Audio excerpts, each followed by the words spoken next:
Ya lo tenemos a Ariel Doracio, que es referente de la Concejalía Popular, una organización que se dedica justamente al tema de los inquilinos y también participa del área al respecto ad hoc del Consejo Municipal de Rosario. ¿Cómo estás, Ariel? Buenas tardes. ¿Qué tal? Buenas tardes, ¿cómo están ustedes? Bien, gracias por atendernos. Cada vez sale más caro pagar un alquiler en Rosario, pese a que el gobierno nacional, bueno, dice que baja los precios, baja la inflación, incluso se habla de deflación para algunos productos. Ahora los alquileres parecen discurrir por otro carril. Sí, lo que sucede es que crecen dentro de los contratos, crecen a ritmo inflacionario en gran porcentaje. Pero claramente los salarios no acompañan ese movimiento que tiene la economía en términos de inflación. Entonces el salario queda cada vez más deprimido en relación al valor del alquiler. Y bueno, tenemos situaciones que son tremendamente angustiantes. Sobre todo hay sectores poblacionales, ¿no?, que la pasan cada vez peor. Fundamentalmente los jubilados, que obviamente en lo que es hoy una jubilación mínima, prácticamente no pagás ni el valor de un monoambiente en la ciudad de Rosario. Ujú.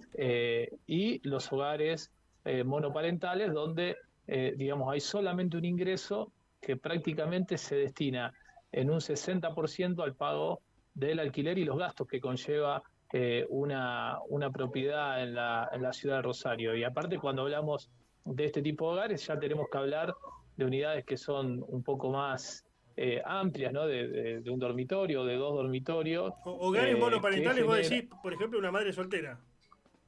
por ejemplo, la madre soltera, Una madre soltera, ¿no?, que claro. son históricamente una de los hogares que más sufren a la hora de hacer frente el pago del alquiler. Sí, sí. eh, y Co- bueno, esto ya se empieza a ver con una morosidad que poco a poco se va incrementando, lamentablemente, y donde vemos situaciones de reclamos en términos digamos, de parte del locador o de las inmobiliarias, que ya compromete algunos garantes que son los que van a realizar las consultas para ver de qué manera se genera un plan de saneamiento económico de la deuda existente. ¿Cómo es lo del garante, la figura del garante, cómo interviene acá? Porque yo la verdad que, bueno, gracias a Dios nunca tuve que alquilar, toco madera, pero entiendo que hoy es muy importante y participa de este esquema. ¿Cómo es, o qué implica la figura del garante, mejor dicho?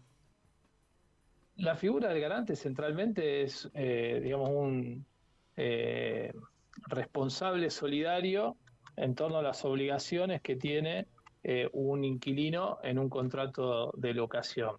Cuando hay un incumplimiento eh, contractual de parte del inquilino, fundamentalmente vinculado al pago, ya sea de la mensualidad o de alguno de los servicios o impuestos que recaen sobre el inmueble, bueno, el que sale a responder es el fiador o el garante del contrato. O Por sea, ende, tiene que responder cuando, directamente con su patrimonio personal.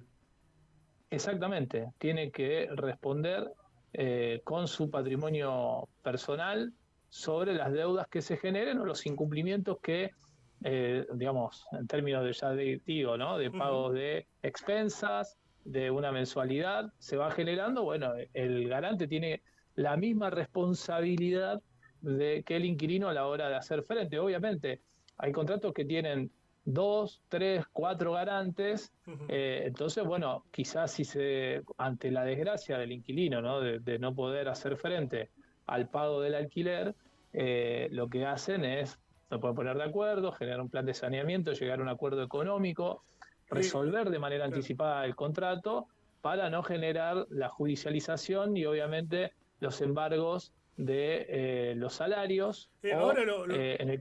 sí, sí, sí. Sí. Concluí, concluí. Ujú. No, el embargo de los salarios o de las propiedades que algunas veces se vuelcan dentro de los contratos, porque recordemos que las inmobiliarias exigen garantías laborales Ujú. o garantías propietarias. Bueno, a veces son los inmuebles los que Ahora, terminan siendo sí. embargados y en un caso mucho más dificultosos y largos. terminan siendo ejecutados los inmuebles de los garantes cuando no se ha cumplido con el pago de la deuda. Ahora, lo que pensaba, pienso en voz alta, ¿no? Si antes era complicado conseguir garantías, ahora con esto más, nadie te va a querer prestar una garantía, digamos, porque va a temer que vaya contra su propio patrimonio, más aún con la crisis económica que tenemos.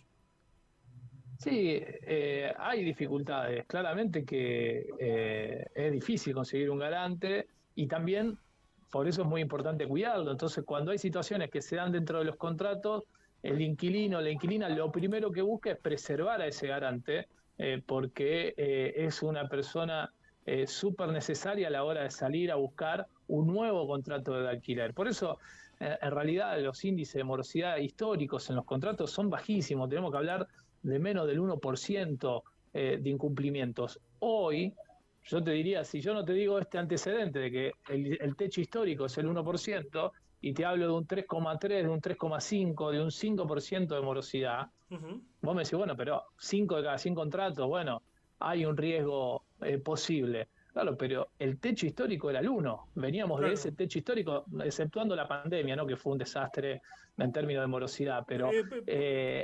puede ser que se haya montado una suerte de negocio de compra de garantías, porque aparece gente que, bueno, sale tanto la garantía, o incluso me dicen que está funcionando algo que yo pensé que no funcionaba todavía en Rosario, que es una suerte de seguro de caución, le llaman, donde vos pagás, si no podés conseguir garantía, pagás un año por adelantado, una cosa así, como si existe en Cava, por ejemplo, si vos te vas a Buenos Aires, y con eso podés acceder a un alquiler. A ver, sí, hay seguros de caución, hay empresas que están montadas por algunas inmobiliarias en torno a los seguros de caución. Eh, Hay negocios que se vinculan a la venta de garantías. Esto es muy difícil ya en este momento, pero nosotros lo vimos a la salida del 2001, donde mucha gente prestaba su garantía propietaria para un contrato de locación o la vendía. Entonces la ofrecía, había un vivo que comercializaba diferentes inmuebles que a lo mejor eran repartidos en 10 contratos y quizá a la persona, digo, a valor de hoy se le daba 500.000 pesos, y lo que sucedía es que ante el incumplimiento de alguna de los contratos en los cuales había salido como fiador, bueno, tenía el embargo y la posterior ejecución de ese inmueble. Estamos hablando de gente necesitada que sale a vender una garantía, es alguien que está ahorcado económicamente, que lo único que tiene es en su patrimonio es ese inmueble, le sirve para resolver alguna situación momentánea, pero bueno, no tiene control de lo que sucede en el contrato.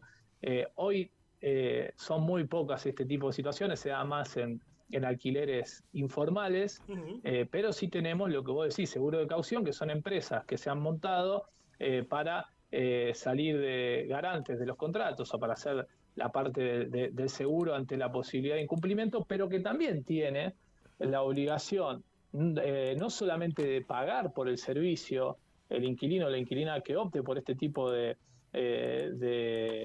seguros, sino que además tiene que ofrecer alternativamente a su ingreso familiar otros ingresos para cumplimentar con las exigencias de este tipo de seguro. Es decir, a pesar de todo, va a haber 2 o 3 garantes igual involucrados con esa empresa que brinda el seguro de caución. Ariel, finalmente, ¿cómo se contacta con ustedes? Ustedes llevan adelante un trabajo muy interesante de defensa de los derechos de los inquilinos. Aquellos que tengan dudas o piensen que lo están timando o simplemente quieren aclarar alguna que otra cuestión, ¿cómo pueden contactarlos?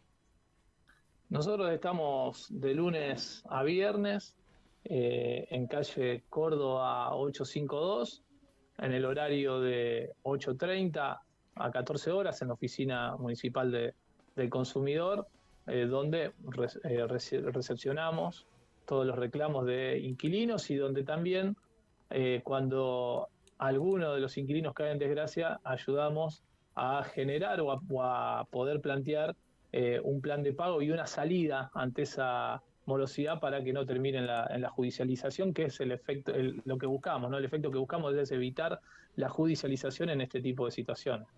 Te agradezco enormemente el contacto, Ariel. No, muchas gracias a vos, Antonio, un abrazo grande. Adiós.